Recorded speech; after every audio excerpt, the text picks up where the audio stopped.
Sunday School teacher, I'm glad that you have joined us for our time of preparation.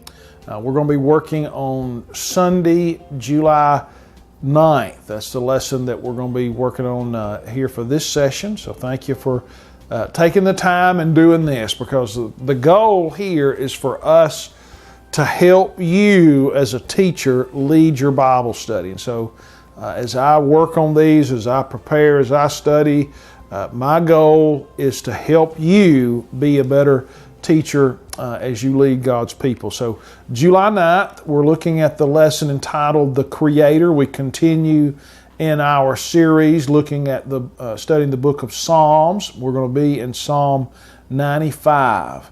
So the Creator and Psalm 95 is our focus for this week. The point, what we're trying to have accomplished with our time on Sunday will be for us as believers. We should worship God above all else because He is sovereign.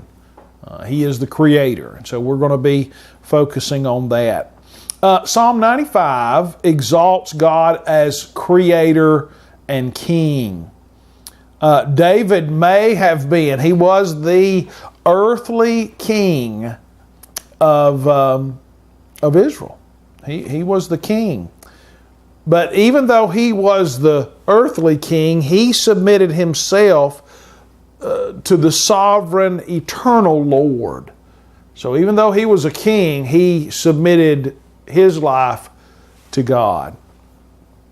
This psalm that we're looking at, Psalm 95, we best can tell maybe this was when David was speaking to his soldiers.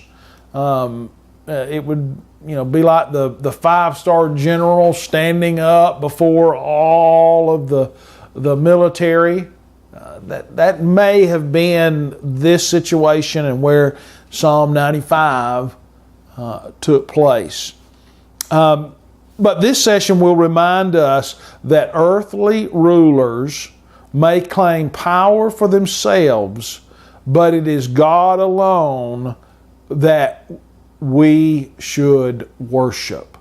Yeah, we've got earthly leaders. We've got good men and women that do good things, but it is God that we should worship. God alone is truly and ultimately sovereign. So let's look at these verses. Psalm 95, beginning with the first two verses, and there we look at what? It says, "Come, let us shout joyfully to the Lord, shout triumphantly to the rock of our salvation. Let us enter His presence with thanksgiving, and let us shout triumphantly to Him in song." As the Creator above all, He is thus Lord of all, and He deserves the adoration, the worship of all people. That's what we see here in these first two verses. David begins by saying, "Come, let us." The terms that are used there are military terms, and that's what gives us maybe the thought that this was David speaking to his soldiers.